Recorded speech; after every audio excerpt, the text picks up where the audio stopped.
სახელითა მამისაითა და ძისაითა და სულისა წმინდისაითა. იმდენად სამწუხაროდ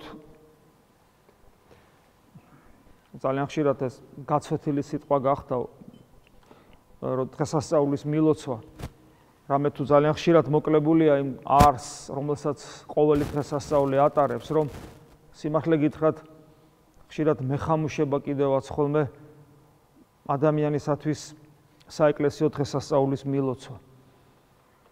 და ამაზე მერე დავაფიქსირე, როცა არის ხოლმე რაიმე დღესასწაული, ადამიანი რომ ხვდება, მორწმუნეს გულისხმობ, თორე ურწმუნოს ახლა რა ვიცი.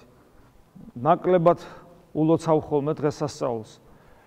კიდევ ვიმეორებ, ამას თავის მიზეზი აქვს ჩემში ყოველ შემთხვევაში. სწორედ აი ის, რომ რასაც წერად წეღავ თქვი.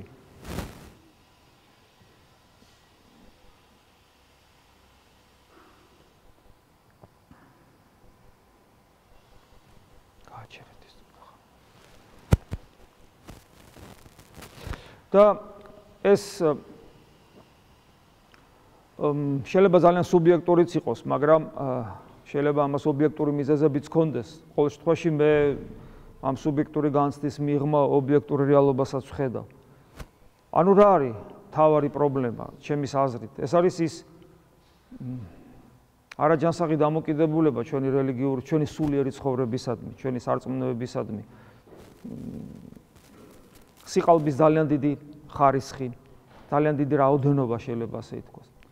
აი დღეს მაგალითად და დღეს კი არა, საერთოდ როცა ვეზიარებით, იკითხება ლოცვა, რომელსაც მე დავითნაც კითხულობს, ხანგალობენ, ამ შემთხვევაში მე ვამბობ ხოლმე ხშირად, რომელიც აი ესე ჟღერს ყველას კარგად გახსოვთ.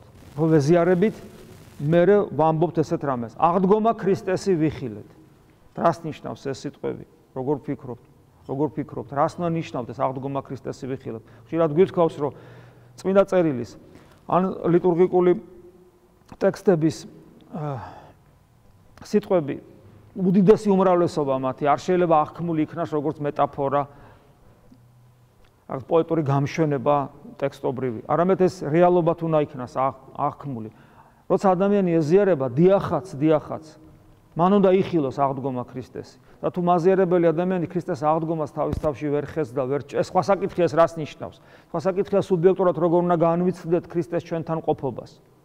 ეს სხვა თემა, ამაზე ეხლა ვერ ვისაუბრებთ, მაგრამ ამაზე ბევრი გვისაუბრია. მაგრამ ის ფაქტი, რომ ადამიანი კვეთით აღდგარ მაცხოვარს ეზიარება, მასში უკვდავება შემოდის, ქრისტეს სხეულის ნაწილი ხდება, ბუნებრივია და ლოგიკურია, რომ დიახაც ჩვენ კვეთით აღდგარ მაცხოვრის სხეულს რომ ვეზიარებით და მისი ნაწილი ხდებით, ბუნებრივია, რომ ჩვენ გქონდეს ხედვა ქრისტეს აღდგომისა, იმიტომ რომ ამ აღდგომილ მაცხოვარს ჩვენში ვატარებთ. მაგრამ ჩვენ ძალიან კარგად ვიცით, რომ სამწუხაროდ ესე ვერ ხდება და არ ხდება ხშირ შემთხვევაში და ამის მაგალითია ის, რომ უკვე მრავალი წელია ჩვენ ვეზიარებით, მრავალი წელია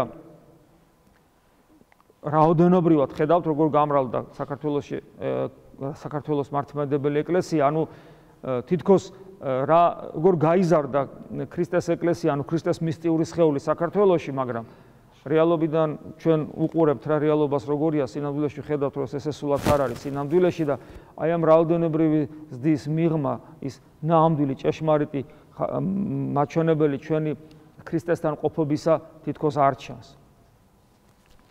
და ამის ერთ-ერთი უმთავრესი მიზეზი, რომელსაც ჩვენ ხშირად ვახსენებთ, არის ის, რომ ჩვენ დავკმაყოფილდით ჩვენი გარეგანი რელიგიურობით და შესაბამისად ჩვენ სულში ფარისეულური სული ავაღორძინეთ და დავკარგეთ ყველაზე მნიშვნელოვანი, რისთვისაც ჩვენ აქ მოვედით, ცოცხალი ქრისტე და მასთან პირადი ურთიერთობა. გარეგანი ქრისტიანობა არათუ არაფერს არ ნიშნავს. მხოლოდ გარეგანს, გულისხმობ, როცა ვამბობ გარეგანი, მხოლოდ გარეგანი, იმიტომ რომ რა თქმა უნდა, შინაგანი ქრისტიანობა და გარეგანი ეს ერთად არის. მხოლოდ გარეგანი ქრისტიანობა არათუ არაფერს არ ნიშნავს. პირიქით ზიანის მომტანია, როგორც წმინდა ეგნატე ბრიანჩაინოვი ამბობს, ადამიანს თავდაჯერებულობაში ამყოფებს, ანუ ხიბლში აგდებს ადამიანს. იმიტომ ადამიანს ექნება ილუზია, რომ ის ღვთის სათნო ცხოვრებით ცხოვრობს. და როცა მხოლოდ გარეგანია სულიერი ცხოვრება, ქრისტიანობასთან საერთოდ კავშირი მას არ აქვს. იმიტომ რომ ის ჩვენში აყალიბებს იმ სულს, რომელიცაც არ შეუძლია ქრისტე იცნოს, მეცაც ვიტყვი მას, ის აუცილებლად მოიძულებს ქრისტეს და აუცილებლად ჯვარს აცვავს მას ამის საშუალება რომ მიეცეს.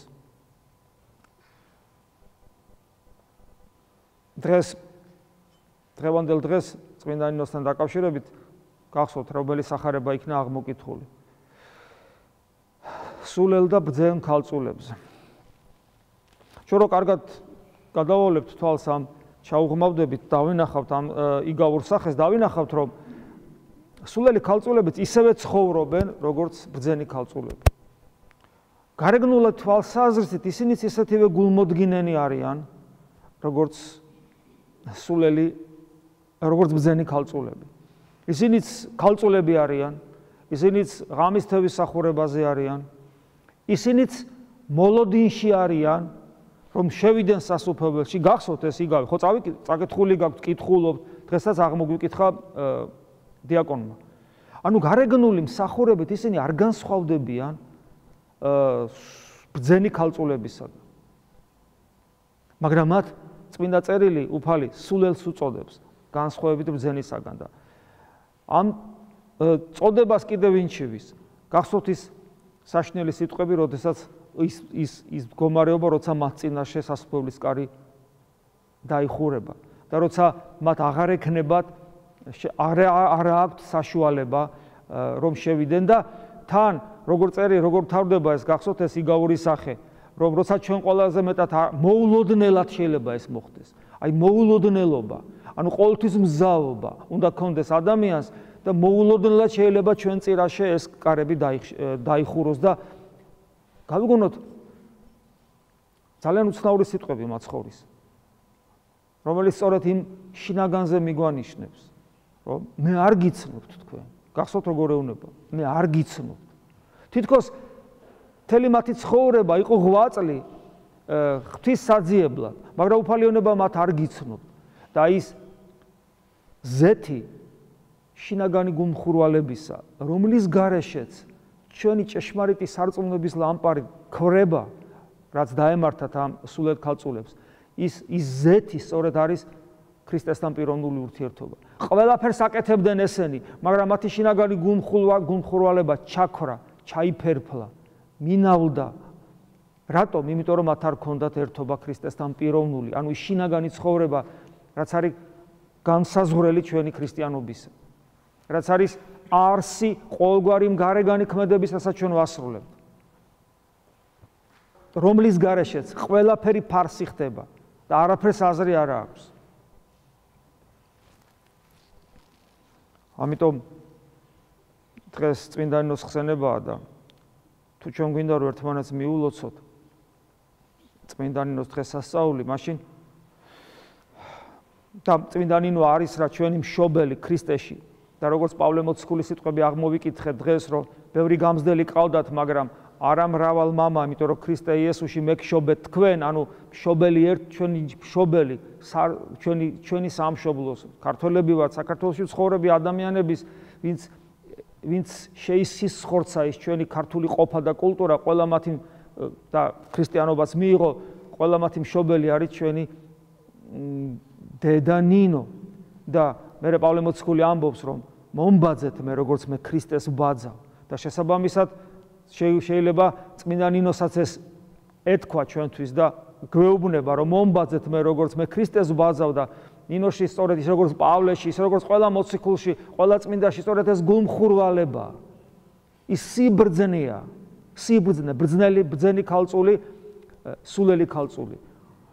ორივე წმინდა ცხოვრობს, ორივე ღვაწლშია, მაგრამ პირველი ბრძენია და მეორე სულელია და ბრძენია იმიტომ სულელისაგან განსხვავებით მას აქვს პიროვნული ურთიერთობა ქრისტესთან, მისი სიბრძნე მინაში მდგომარეობს, რომ ის მიხვდა, რომ ქალწულებასაც, ღვაწლსაც, ყველაფერს ფასი მხოლოდ მაშინ აქვს, როცა მე ქრისტეს მოწაფე ხვდები ამ სიტყვის პირდაპირი გაგებით. და შესაბამისად წმინდა ნინო სწორედ ამის მაგალითია და მისი ცხოვრება სწორედ ამის მაგალითია, ისე როგორც ყოველი წმინდანისა და ყოველი მოციქულის. ვერთა მოგცეს ძალა, რომ არ ვიცი, ძალა, ეხლა რო ვთქვათ, რომ აი სულელ ქალწულებს ძალა არ ქონათ, მთელი ცხოვრება ხო შესწირეს, მაგრამ მათ წინაშე მოულოდნელად დაიხურა სასუფეველის კარები. რატომ?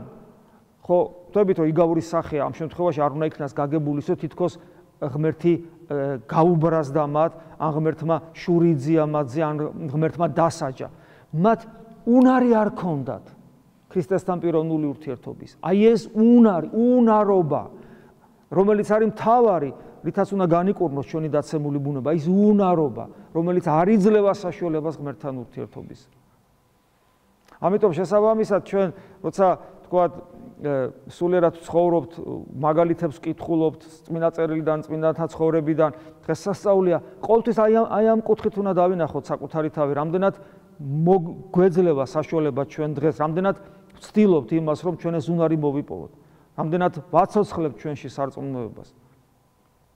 და ზოგი ფიქრობს, რომ ეს შეიძლება ძნელია, ეს შეიძლება შეუთახვედრია, ეს შეიძლება მონოზვნე, არ არის ესე. ეს არის ის, ანუ პიროვნული ურთიერთობას ძიება ქრისტესთან. ეს არის ის, რაც აიოლებს სულიერ ცხოვრებას. ამის მაგალითი ისევ წმინდა წერილია. მოვედით ჩემ და ყოველი მაშვალი და ტვირთმძიმენი და მე გაგისვენო თქვენ.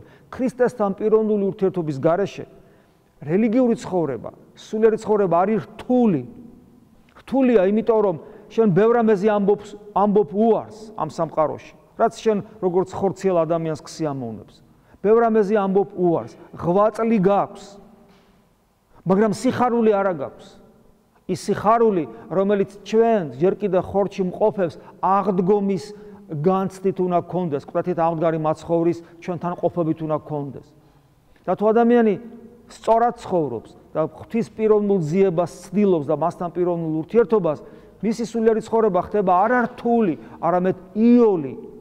მისი სულიერი ცხოვრება ხდება იმ ტვირთის ტარება, რომელიც სუბუქია და იმ უღელის ტარება, რომელიც ტკბილია, იმიტომ რომ ჩვენ შიგნით ვატარებთ კვეთით აღდგარ მაცხოვარს, ჩვენ კი აღარა ვართ ცოცხლები, არამედ ჩვენში ცოცხლობს იესო ქრისტე, როგორც პავლე მოციქული ამბობს და იმიტომ რომ როცა ჩვენ ვეზიარებით ესე დროს, ეს სიტყვები აღდგომა ქრისტესი ვიხილეთ არის არა მეტაფორა, არა კეთილი სურვილები, არამედ ეს იქცევა რეალობად. და თუ ჩვენი ცხოვრების წესი არის ისეთი, რომ ყოველთვის მზაობა გვაქვს ღმერთთან ზიარებისა, მას ჩვენ ამ აღდგომას მუდამ ვატარებთ. შესაბამისად, მუდამ მარადიული ცხოვრების, მარადიული სიცოცხლის სიხარული გვაქვს. და რა თქმა უნდა, ესეთი სულიერი ცხოვრება არის იოლი.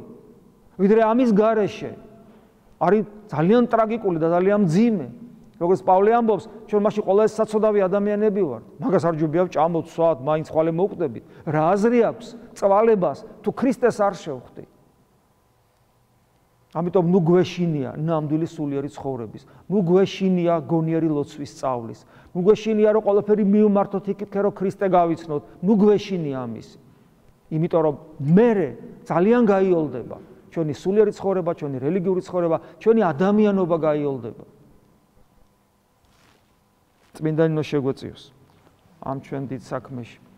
ამინ. მადლი უფლისა ჩვენისა იესო ქრისტეს და სიყვარული ღმრთისა და მამის და აზიარება სულისა წმინდისა იყოს თქვენ ყოველთა თანა. ამინ.